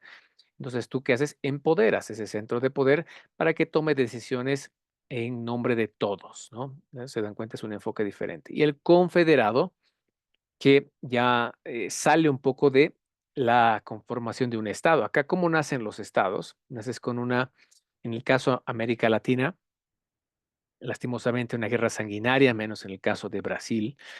Hay una lucha por la independencia, una emancipación, hace una declaración de independencia, nace una constitución, etcétera. Entonces hay un proceso ahí duro y doloroso, ¿no? Pero hay otros estados que nacen simplemente por ejemplo, Israel, que nace con una resolución de Naciones Unidas, o Brasil, donde finalmente el rey de Portugal se vuelve a su país y deja a su hijo y su hijo está gobernando ahí y dicen, bueno, ¿sabes qué? Fue muy lindo Portugal, pero nacemos ahora a la vida independiente. No se dispara una bala y ya. No, pero entonces una confederación nace más bien como una especie de organización internacional, nace con un tratado internacional, tal vez de alianza, de defensa, de intereses comunes, ¿no? Pero bueno, y leemos un poquito más fino en el caso de lo que nos concierne más cercano a nosotros, los estados unitarios. Estos estados son aquellos que tienen una forma de gobierno donde el poder existe en un solo centro perdón, un solo centro de autoridad que extiende sus acciones a lo largo de todo el territorio del Estado. Entonces, ahí está, tienes un núcleo duro del cual emanan una serie de decisiones para prácticamente todo el espectro que quiere decir ese Estado. El ejercicio del poder se hace mediante sus agentes y autoridades locales, delegadas de ese mismo poder central o electas por sufragio de los habitantes locales o regionales. ¿Qué quiere decir todo eso? Que tú, claro, eliges, ¿no? O sea, elegirás un presidente, elegirás tal vez un primer ministro, elegirás tal vez tú un canciller federal, etcétera. Y esa persona, ese gobierno, ese ejecutivo, pues empezará a repartir, ¿no? O sea, a unidades más abajitos. Aquí tengo el gobierno central, aquí tendré estos gobiernos distritales, municipales, provinciales, departamentales, cada país varía, que yo les doy, ¿no? En el caso de Bolivia, ¿sí o no? Como en el caso de las prefecturas, ¿quién elegía a los anteriormente llamados prefectos? El presidente o la presidenta. Era el caso. Pero ahora, con el paso y obviamente esa descentralización que ha sufrido el país, entonces ya estas autoridades que ya ni siquiera se llaman prefectos, son gobernadores, son electas por sufragio de los habitantes. Entonces, por eso se dan cuenta, eso explica esa fuerza centrífuga, ¿no? De adentro hacia afuera. O sea, tú vas recolectando atribuciones y se las vas distribuyendo a esas otros niveles de organización del Estado. En este mapa podemos ver que hay claramente en número una ventaja de estados unitarios en el mundo, ¿no? O sea, son la mayoría, somos la mayoría. Ahí está. Obviamente hay que analizar caso por caso. Es muy complejo, es muy cambiante esto. En el caso de Gran Bretaña, por ejemplo, aquí lo ves como estado unitario, pero hay que pensar que en la práctica es un estado muy complejo que hemos visto. O sea, tú aliarte a Escocia, aliarte a Gales, aliarte a Irlanda, ha costado años y años de derramamiento de sangre. Entonces es algo complejo. Obviamente ya es conformado, o sea, su bandera, la Union Jack, representa esa unión, ¿no? Inglaterra con Escocia, esa cruz y esa X. Entonces necesitaba centralizar esto en función a el rey de Inglaterra, ¿no? Que era el soberano no solo de este país, sino del Commonwealth. Pero si ustedes escarban más fino, o sea, este es un estado sui generis. ¿Por qué? Porque tienes ahí descentralización acá, autonomía allá, estatus particular para Escocia. Entonces, es una especie de ensalada, o sea, es una isla pequeña, obviamente, todo Gran Bretaña entra en el departamento de Santa Cruz. Entonces, o sea, es muchos pequeños aspectos, particularidades al interior que No sé si podemos decirlo unitario porque es más un estado sui generis como Rusia. Pero aquí está. Si ustedes se ponen a pensar en el caso de Bolivia, de Perú, de Ecuador, de Colombia, Chile, Paraguay, la influencia que hemos tenido para el proceso de independencia ha venido mucho de Francia. Acuérdense qué pasa con Napoleón. Napoleón, que estaba ya a principios del siglo XIX conquistando Europa, le dijo a España: España, ¿sabes qué? No quiero invadirte, pero quiero que me des paso, me permitas pasar por tu suelo para llegar a Portugal y ahí sí quiero conquistar el país. Entonces España, temblándole las rodillas, le dice: sí, sí, pase, ¿no? Entonces le da permiso y que era lo obvio, obviamente depone al rey, ¿no? Lo encarcela y pone a su hermano, a Giuseppe Bonaparte, como rey de España. Entonces, este tema nace en Bolivia, estoy hablando de 1809, no nace el silogismo de Monteagudo, Bernardo de Monteagudo, que dijo, bueno, somos, o sea, la Real Audiencia de Charcas es una colonia del rey de España. El rey de España ha sido depuesto de su corona, por lo tanto ya no es rey, y como ya no es rey, ya no hay colonias, por lo tanto, todas sus colonias ahora somos independientes. Entonces, es como una especie de movimiento, como una ilustración aquí en Sudamérica que se expande a todo el continente, ¿no? O sea, aquí nace ese grito libertario y este movimiento filosófico. Sin embargo, tardamos muchos más años en independizarnos, ¿no? Entonces, esto llega a Buenos Aires, al Virreinato de Buenos Aires, al Virreinato de Lima, de Nueva Granada, incluso a México. Y finalmente vemos en Francia esa inspiración. Por eso es que estamos divididos en departamentos. Francia está dividida en regiones y esas regiones en departamentos. Y, por ejemplo, acá, la Guyana Francesa es un departamento de Francia, ¿no? O sea, ¿por quién votas cuando vas a hacer elecciones acá? ¿Por el presidente Macron o por la oposición? ¿Qué moneda usas? El euro. Entonces, tienes acá un exclave francés. Entonces, de ahí heredamos, ¿no? Nosotros estamos divididos en departamentos, departamentos, departamentos. El caso de Argentina es al revés. Ellos son provincias que se dividen en departamentos y nosotros departamentos que se dividen en provincias. Pero heredamos mucho de ese modelo político francés por lo que ha significado Francia como casi, casi el imperio que conquista Europa, ¿no? Pero bueno, cuando hablamos de los estados federales a continuación, es otro el motivo de inspiración, que fue Estados Unidos, ¿no? Pero bueno, veamos ahora, concentrémonos un poco en estados unitarios. Entonces, si hablamos de tipos de estados unitarios, es de nuevo, hay que analizar caso por caso. Tenemos estos tres tipos principales que son estados unitarios centralizados, desconcentrados y descentralizados. Si viajamos en el tiempo, antes de 1994, 93, 92, hasta 1825, Bolivia era un país altamente centralizado. ¿Cuántos municipios había en el país? Habían 11. ¿Se dan cuenta? Semejante país, en Bolivia entran 2 Francias, 3 3 Alemanias, como 10 Bélgicas, 2, 3 Gran Bretañas, 3 Japón. O sea, es un país grande y que tengas 11 municipios, o sea, señores, hay un problema aquí donde el Estado no tiene presencia en todo su territorio. ¿Por qué? Porque ¿cómo vas a decir 11 municipios? Entonces era altamente centralizado. Entonces, ¿qué pasaba? En este modelo centralizado, se promueve un sistema político donde el gobierno central reúne todos o la mayor parte de los poderes y facultades para dirigir la nación. O sea que, de nuevo, el ejemplo de los pupitres escolares es quién decide qué color van a ser los pupitres, pues el gobierno central, ¿no? ¿Quién va a refaccionar los hospitales, postas sanitarias? El Estado, ¿no? ¿Quién va a decidir si vas a hacer una cabina telefónica en el área rural? Pues el gobierno central. Era demasiado, una mochila increíblemente pesada, ¿no? Pero que hoy en el mundo ves estos estados, ¿no? Más que nada son microestados. Si ustedes se ponen a pensar en el sudeste asiático, uno de los países, y para algunos es el más moderno de los países del mundo, es una opinión obviamente subjetiva, pero es Singapur, ¿no? O sea, en mi caso, el país que más me ha sorprendido en modernidad es Japón. pero gente que conoce Singapur dice es incluso más moderno que Japón. O sea, ¿se imaginan? Es una cosa pues que vive en el futuro, ¿no? Están en el año 3025. Pero claro, ¿qué tan grande es Singapur? Singapur entra en el salario de Uyuni, ¿no se dan cuenta? Es un pequeñito microestado donde es una ciudad-estado. Capital de Singapur es la ciudad de Singapur. Entonces necesitas un alcalde, y ya, o sea, no necesitas, tendrás tal vez subalcaldes, ¿no? O sea, tendrás ahí subautoridades, pero no hace falta más.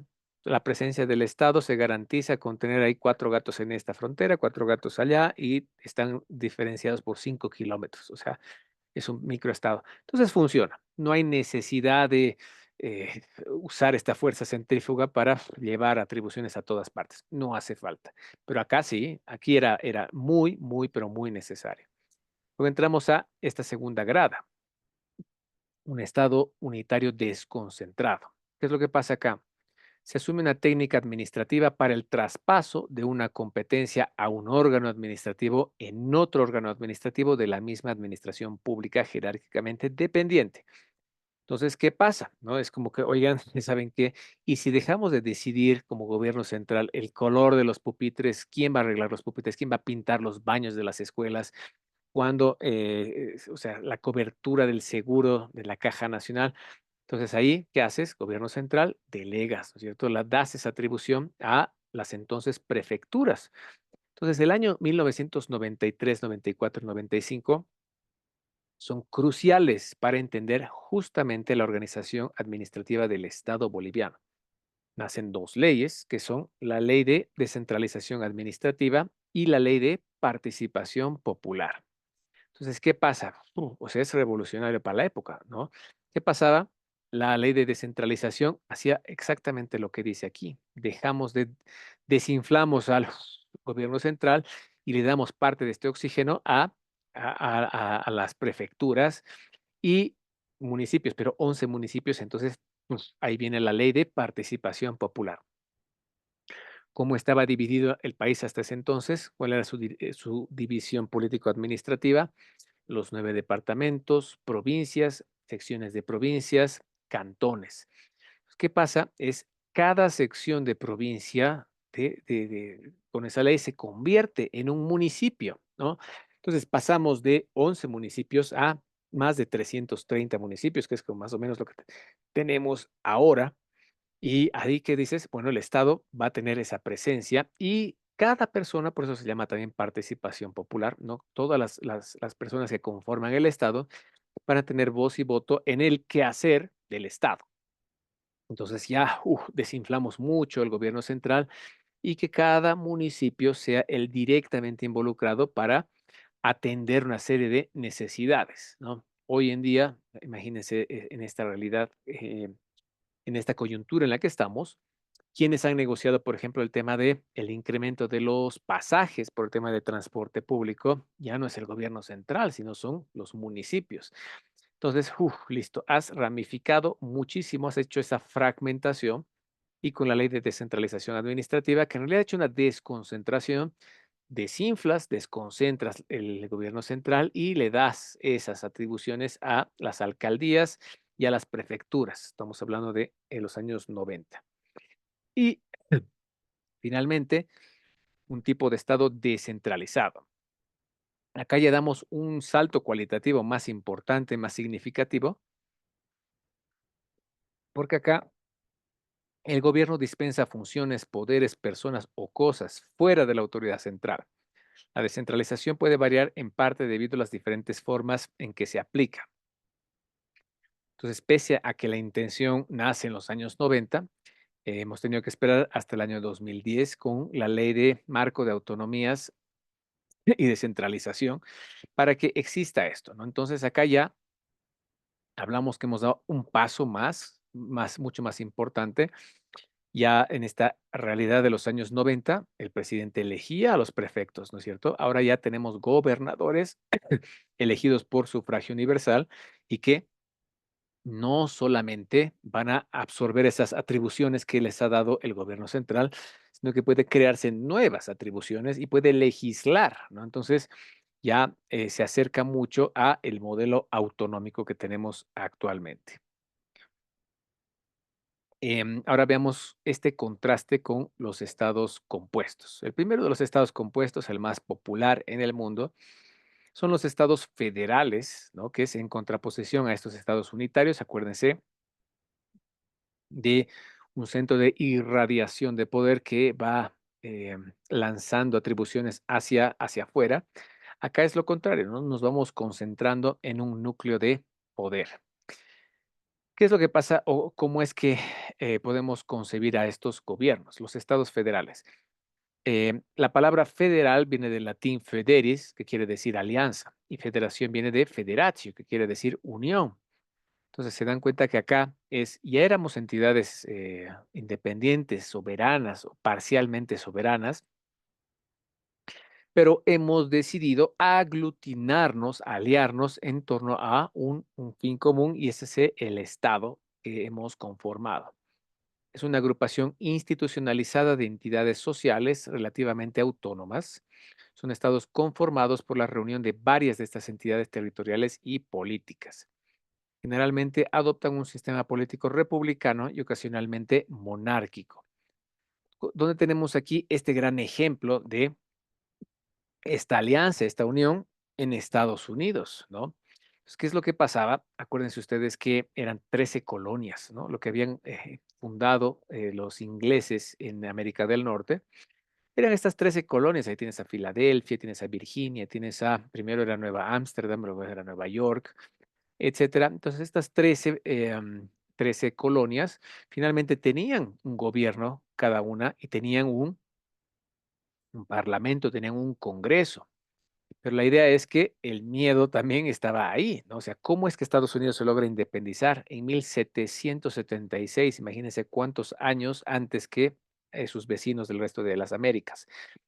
Entonces, los americanos reconocen que se han independizado en mucho gracias a quién, a Francia, ¿no? Francia, Luis XVI, ve que esta era la oportunidad perfecta para vengar la derrota de su abuelo en la Guerra de los 100 años y ve que, bueno, voy a apoyar a Estados Unidos, bueno, a las colonias de América del Norte en que se independicen, voy a mandar barcos, dinero y voy a pelear contra los británicos. Lo logran. Pero el tema es que Gran Bretaña estaba, o sea, ha perdido esa batalla, pero seguía siendo un imperio de ultramar gigantesco. Entonces, ¿qué había? Miedo, por supuesto, miedo. Y ese miedo es lo que ha hecho que se unan, ¿no? O sea, si tú eres el estado de Pensilvania, eres un estado grande, próspero, que tienes una salida directa al Atlántico, exportas, qué sé yo. Entonces, ya está, eres un país, es un sueño dorado. Pero los ingleses saben cómo son y Francia no va a volver a rescatarlos. Francia, obviamente, esta independencia de Estados Unidos lleva a la bancarrota a Francia. ¿Quién te va a salvar de los ingleses? Nadie. Y así explica ese miedo, los ha llevado a una alianza, por supuesto. Y esto también explica, por ejemplo, que las armas, el uso de armas, portar armas, sea legal, está en su constitución, porque el momento que Gran Bretaña diga, ahora sí, esas colonias vuelven al imperio de Londres, pues no va a haber Francia que los defienda. Así que cada ciudadano podría tener un arma. ¿Por qué? Porque era eso, eran las milicias lo que iban a defender a ese país. Y por eso está en la Constitución, es un gran problema hoy. O sea, imagínense que hoy día Gran Bretaña quiera atacar a Estados Unidos, ni loca, ¿no es cierto? Pero ahí está. O sea, usan armas, ¿por qué? Porque era la única forma de defender. De hecho, en el más o menos 1832, creo, vuelven los ingleses, queman la Casa Blanca, entonces hay ese miedo. Y los lleva a esa unión, esa fuerza centrípeta hacia el medio. Y por supuesto nos da un ejemplo de que aliarse, digamos que unir fuerzas, pues es bueno, es próspero, ¿no? De esa alianza de estas 13 colonias en toda esta parte, nace obviamente doctrinas, nace el destino manifiesto, es como que yo estoy más o menos por designio divino, obligada a ser una superpotencia y tengo que expandirme hacia Occidente, hacia el sur, hacia Occidente, y así le ganan a España una guerra, adquieren la Florida, le compran a Francia, que imagínense en aquellos años estaba pues enloquecida buscando financiamiento, ¿no? Y que no rueden más cabezas, le compra Luisiana, que era un estado gigantesco, y le quita a México en un solo tratado el 52% de su territorio, ¿no? O sea, le gana la guerra y por supuesto le trepana, o sea, todo lo que es California, Texas, Nevada, Colorado, Arizona, etcétera. Entonces, fuerte. Pero ahí está. Entonces, la idea era aliarse es bueno, unir fuerzas es bueno, y la idea es que cada quien va a seguir pensando con cabeza propia, ¿no? Pensilvania, Virginia, West Virginia, etcétera. Pero, ¿qué hacemos? Vamos a conformar un distrito federal para la administración del gobierno federal. Y así nace la idea de Washington, D.C. Es el Distrito de Columbia porque tiene un gobierno de la ciudad, ¿no? En su constitución decía originalmente en quien iba a administrar esa capital era el Congreso de Estados Unidos, ¿no? Después, con una enmienda, dice, no, va a tener el gobierno de la ciudad, ¿no? Porque yo tengo que administrar tantas cosas y yo tengo que ver el recojo de basura, las luminarias, si se puede pasear a los perros o no, quién va a cortar sus áreas verdes. No, no, tiene que tener su gobierno. Y eso pasa. Entonces, le quitan un pedacito, si ustedes ven el estado de Maryland, tienes ahí un pedacito, eso es Washington, D.C. Entonces, no es una ciudad muy grande, pero ahí está. Entonces, a eso me refiero cuando digo las fuerzas centrípeta, que todos los que conforman la alianza, pues van entregando atribuciones a ese centro que es su capital. Ahora, ese es el ejemplo de Estados Unidos. Y como decía, o sea, fue próspero, o sea, se independizó bastante rápido. Entonces, se convierte en la fuente de inspiración para México, Venezuela, Brasil, Argentina. Y ya, entonces, digamos, nosotros somos Team Francia, ellos eran Team Estados Unidos. Pero ahora no es siempre el caso, ¿no? Cuando hablamos de estados, qué tipo de estado es, qué forma de gobierno adopta, hay que ver caso por caso. Veamos el caso de Alemania. Hoy vemos es un estado pequeñito, no son 300.000 kilómetros cuadrados, pero son 85 millones de personas. Está compuesto por 16 estados o 16 Länder, como le llaman ellos. Pero, ¿qué era? ¿Qué hemos dicho desde el principio de nuestra clase? Era una especie de aftápide, unidades políticas, llega a ser 300. Luego con Napoleón, la Confederación de Estados Germánicos, que eran más o menos 30 y pico. Y bueno, cuando Prusia finalmente con Otto von Bismarck logra consolidar el segundo Reich alemán, listo, tenías un estado muchísimo más grande y más fuerte, ¿no? Pero la idea es que ya tenías ahí varios reinos, ¿no? Tenías el reino de Sajonia, tenías Baden-Württemberg, tenías el reino de Prusia, que era el más fuerte, el que ha unificado, pero ya existía Berlín. Berlín era la capital del reino de Prusia.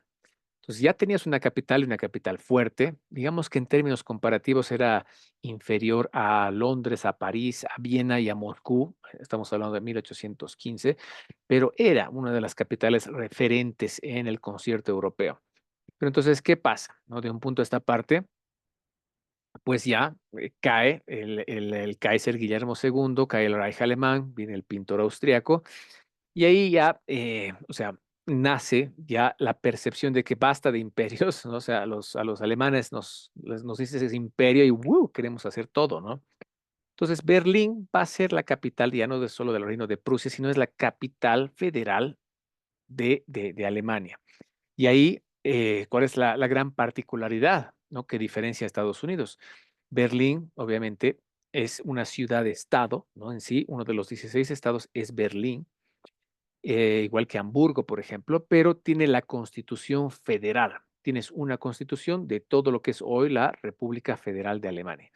Pero también que tienes 16 estados. Cada estado tiene su propia constitución. ¿Se dan cuenta? Hay 17 constituciones.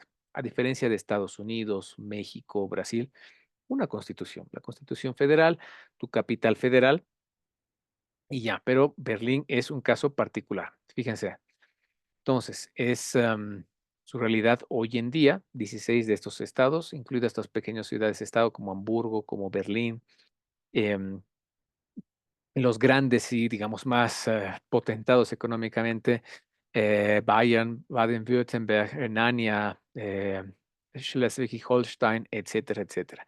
Pero a Berlín lo que se ha hecho es empoderarla. O sea, estos estados, al momento de unificarse con Bismarck, le han dado, o sea, Hesse, Dresden, Turingia, todos le han entregado pedazos de su capacidad de autonomía a Berlín. y por eso también tiene ese estatus de ciudad-estado. Tiene 16 estados, incluye 3 ciudades-estado, Berlín, Bremen y Hamburgo, y 17 constituciones.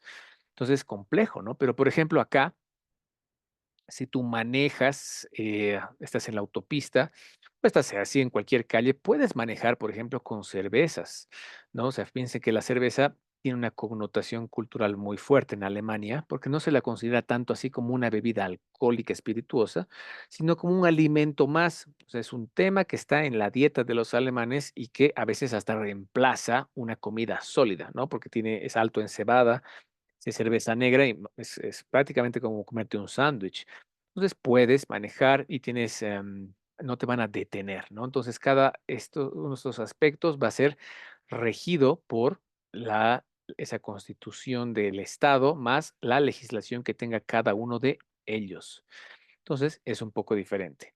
Si comparamos con Estados Unidos, vamos hace un ratito, acá cada estado también puede legislar. En Texas, por ejemplo, no hay límite de velocidad. O sea, tú, si quieres manejar a 200 kilómetros por hora en una carretera, hazlo.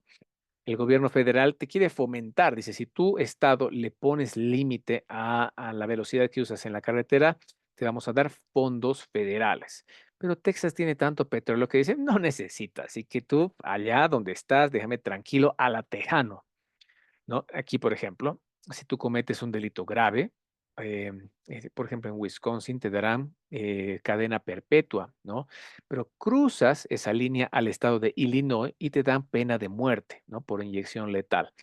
Y si tú vas aquí a Texas, te van a dar pena de muerte, pero con silla eléctrica, ¿no? Pleno siglo XXI, pero ahí está, es legal. Entonces, cada estado, siendo federal, tiene esa capacidad de elegir, ese es su destino. Y aquí más cerquita a nosotros, el caso de Argentina. ¿Cómo también explicas estos 20 y pico años que Argentina está en una crisis financiera tan fuerte, tan profunda? Es también, lastimosamente, debido a este modelo federal, ¿no? ¿Qué es lo que pasa? Entre otras cosas, si, por ejemplo, tú eres el gobernador del estado, la provincia de Neuquén o la provincia de Santa Cruz, de donde era Néstor Kirchner, y dices, ¿sabes qué? Yo quiero ya catapultar mi provincia, ¿no? Quiero darle ese salto cualitativo que se desarrolle y para lo cual necesito, qué sé yo, 10.000 millones de dólares, ¿no? Y con eso ya, listo, con eso arranca el estado y listo. Entonces, ¿qué hago? Me endeudo, no toco las puertas del Banco Mundial, del BID, la CAF, etcétera, o Estados amigos, y me endeudo. Entonces, claro, si yo me endeudo como Santa Cruz, entonces Salta dirá, entonces yo también me endeudo. Yo necesito menos, 5.000 millones de dólares, me endeudo, ¿no? Tucumán, Rosario, Córdoba, pero bueno, o sea, son como niños malcriados que al final del día, ¿quién es el garante de que esos niños van a pagar? El gobierno federal, el papá Buenos Aires. Entonces también tienes ahí que ponerte pilas de cuánta capacidad tienen esas provincias federales para poderse endeudar. Eso es solo un ejemplo. En el caso del litio, ellos están, por ejemplo, bastante avanzados en estas negociaciones y la inversión. O sea, Eramet, ese monstruo, esa empresa monstruosa francesa que también está negociando en Bolivia, ya ha constituido una planta, ¿no? En socia con una empresa china, pero ya las provincias de Salta, y salares emblemáticos para ellos como Hombre Muerto, listo, no han tenido que depender de Buenos Aires, que te pida esto, te pida aquello y demás. No, yo, gobernador, tengo esa capacidad que me da la Constitución como provincia federal de negociar con empresas, adquirir empréstitos, etcétera. Entonces, cada estado es un mundo en sí mismo que hay que analizar caso por caso. Y ahora veamos, la federación, ya cuando hablamos del conglomerado, has hecho esta alianza entre los estados, entonces está bárbaro. Entonces formas que una federación. Las federaciones están compuestas por unidades políticas territoriales que se autogobiernan. Pueden ser estados, provincias, cantones, regiones, oblast. No, oblast es algo así como distrito, pero es muy, muy, muy ruso y de Europa Oriental, ¿no? En Ucrania también tienes estos oblast, por supuesto, que están en disputa hoy en día. Entonces, desde Westfalia, que hemos dicho, la división interna al interior de tus fronteras, pues es soberana mía. Si quiero llamarle oblast, vamos a ver el caso de Rusia. Van a ver, Eso es pues un estado complejo de entender. Gozan de un mayor o menor grado de autonomía, pero tienen facultades de gobierno o legislación sobre determinadas materias distintas de la que les corresponde a la administración federal. O sea, el estado de Illinois te acepta, digamos, pirotecnia, o sea, algo que puede ser hasta banal, ¿no? Fuegos artificiales, pues sí, tienen implicancias para el medio ambiente, tienen riesgos de seguridad por incendios. En Illinois puede que sean legal, en Wisconsin tal vez no, ¿no? En la Florida, el caso de Georgia, el estado de Georgia ama la energía nuclear, ¿no? Les da ese estatus de dominio sobre la ciencia, mientras que el estado de California no quiere saber más de energía nuclear, es más, te me vas, ¿no? Y más bien soy campeona de la energía renovable. Entonces, es un mundo, cada estado es un mundo, pero obviamente en política exterior y defensa y seguridad, Washington tiene la última palabra, ¿no? Pero no, te callas. 21 de septiembre de 2001, listo, nace el Departamento de Seguridad Nacional, el Homeland Security. Y listo, yo voy a determinar qué hace las aduanas, la seguridad aeroportuaria, fronteriza y demás. Y ahora no me importa si seas Wyoming, si seas Nevada, si seas Texas, yo te voy a decir qué vas a hacer tú para controlar tus fronteras. Y ahí nace ese control, pues hasta obsesivo de los aeropuertos, ¿no? Que tienes que sacarte los zapatos, tienes que pasar por el escáner, tienes que ponerte en esta posición, tienes que, se te va a decomisar cosas, objetos punzocortantes, sustancias, etcétera. Entonces, eso es, no, a mí no. Haz lo que quieras, pero aquí papá Washington te dice lo que es en la política de seguridad nacional, ¿no? Tu seguridad nacional, defensa, política exterior, gobierno federal y se acabó. El autogobierno está establecido por su constitución y, de ordinario, no puede alterarse unilateralmente por decisión del gobierno de la federación. Entonces, también ahí tienes esas grandes divisiones, ¿no? ¿Qué estado te acepta, por ejemplo, digamos, una visión más progresista, otra más conservadora? En algunos estados es legal el consumo de marihuana para fines recreacionales. En otros estados será para fines terapéuticos, incluso la cocaína, ¿no? Como un analgésico más potente que la morfina. Entonces, con una prescripción médica será. Otros, Virginia es un estado altamente conservador. Dicen, no, no, aquí no, nada, para nada. Hay otras medicinas legales, ¿no? Así que no me la charles, ¿no? ¿Qué estado va a permitir el matrimonio entre personas del mismo sexo? ¿Cuáles no? Hay pena de muerte, hay cadena perpetua, 30 años de cárcel, etcétera. Entonces ahí es, yo Washington no me meto, ¿no? O Berlín, o Moscú, o Brasilia, ¿no? Entonces, de nuevo, hay que analizar caso por caso para ver ese nivel de descentralización. Y para concluir, después de este videito voy a pedirle a la universidad, a la fundación, que estén atentos para el llamado de lista, ¿no? Con esto vamos a ver este contraste que hay entre estas son las famosas 13 colonias de Estados Unidos y su modelo federal versus el modelo federal de México, que también se acerca mucho más a nuestra realidad por ser América Latina. Federal. Bueno, nos había faltado desarrollar dentro de la forma de gobierno que hemos estado analizando y desglosando, ¿qué es una federación? Porque también nuestra forma de gobierno consiste en que somos una república federal. Bueno, la república también puede clasificarse en federal y central. Es federal cuando está integrada de entidades federativas, es decir, estados, que se unen entre sí para formar una nueva persona jurídica, la federación, el Estado Nacional. El sistema federal mexicano habla de soberanía de estados, pero ya habíamos mencionado en otro video que los estados o entidades federativas realmente son autónomos y autárquicos y están subordinados a la Constitución Federal y al gobierno federal, a lo que a bien tenga dejarle como atribuciones, como competencia, la propia Constitución a los funcionarios estatales, porque lo que está mencionado en la Constitución Federal que esté reservado para los funcionarios federales, pues ahí no pueden intervenir. Y en su pantalla ven los mapas de México y de Estados Unidos, donde tenemos los orígenes del federalismo. Pero antes veremos que, como contraparte, una república central consiste en que cuando el poder se ejerce para todo el territorio por un solo gobierno y en las provincias o departamentos existen simples delegados que representan a la autoridad central. Ambos sistemas, tanto la República Federal como la República Centralista, los hemos tenido a lo largo de la historia de nuestro país. Finalmente hay que mencionar en qué consiste la diferencia entre federación y confederación, porque cuando estaban haciendo los ensayos Estados Unidos para integrar el gobierno que los iba a regular a partir de su vida independiente, pues estaban ellos elaborando lo que sería al finalizar un sistema de gobierno federal. Pero la diferencia entre federación y confederación es que la confederación es una reunión de estados, sí, pero conservando su soberanía e independencia, y no se origina por dicha reunión un nuevo estado superior, que es lo que caracteriza a la federación. Además, los estados están en libertad para desligarse según lo hayan convenido. Entonces tenemos pues República Federal, República Centralista y la diferencia entre federación y confederación. En la confederación se reúnen los estados, pero no se crea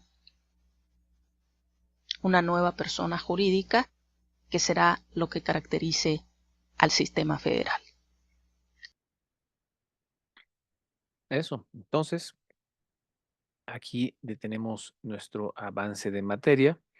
Y si tienen dudas, preguntas, comentarios, por favor, adelante. Y ya sabe, la universidad esté lista para el llamado de lista, por favor.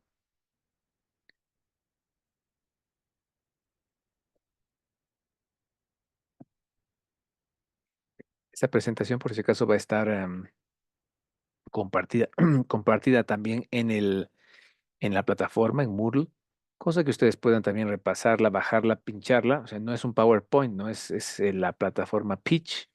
Entonces, con un enlace ustedes la van a ver exactamente como la vemos nosotros. Lo que se puede hacer es,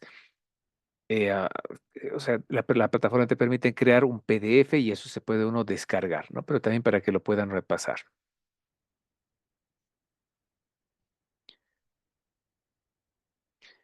Mañana hacemos una recapitulación para más o menos conectarnos donde nos hemos quedado hoy y eh, avanzar de llano a la otra mitad de nuestro programa.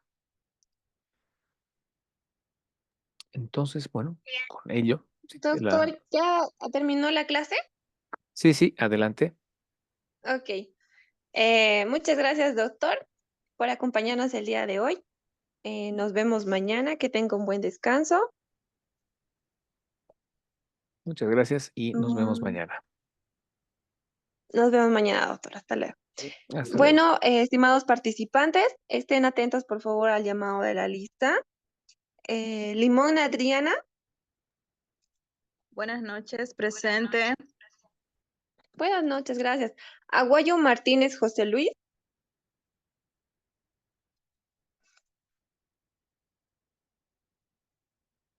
Arancibia Peralta Cristina. Blanco Paz Elizabeth. Presente. Gracias. Calizaya Santos Alfonso. Mi micrófono. Presente, disculpe. Calizaya Santos Alfonso Saúl. Sí, correcto, Calizaya Santos Alfonso Saúl, licenciada. Gracias. Callapa García Elia.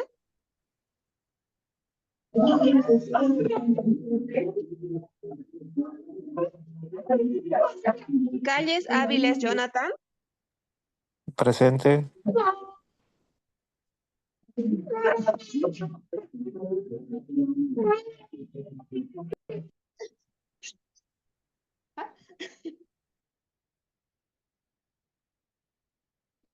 Cari Coraite Armin Guido.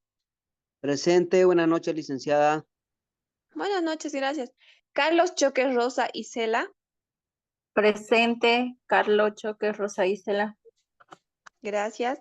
Churata Llanos Álvaro Alexis. Presente, Licen. Gracias. Díaz Apaza Erlan Américo. Presente, Alicia, presente.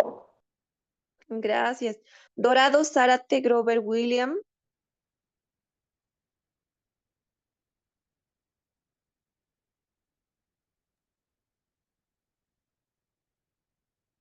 Lira Mendoza Ángela Michelle. Buenas noches, presente. Buenas noches, gracias. Martínez Ayala Fabiola Evelyn. Presente, muchas gracias. Gracias. Mercado Antelo Araceli. Buenas noches, presente. Buenas noches, gracias. Moya Tapia Vania Jocelyn.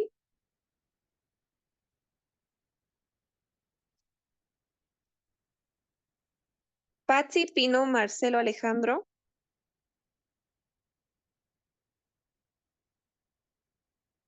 Peña Callejas Nelcy Judith. Presente. Gracias. Ríos Rivadeneira Jaime Rolando.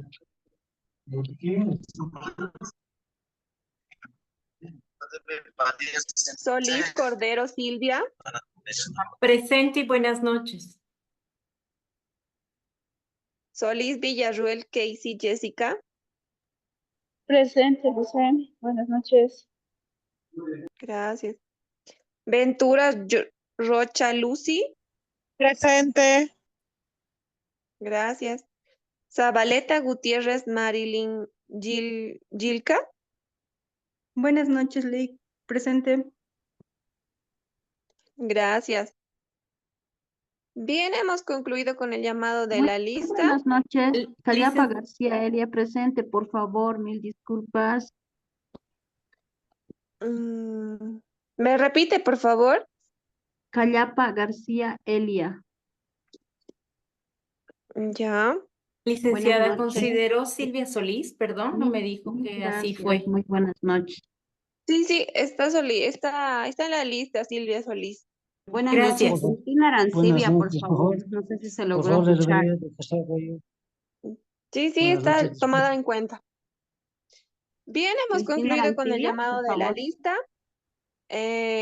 Tengan un buen descanso, estimados participantes. No se olviden que mañana la sesión es a las 8:30 de la mañana. Se les enviará 15 minutos antes el enlace. Por favor, estén puntuales. Que tengan una buena noche. Hasta mañana.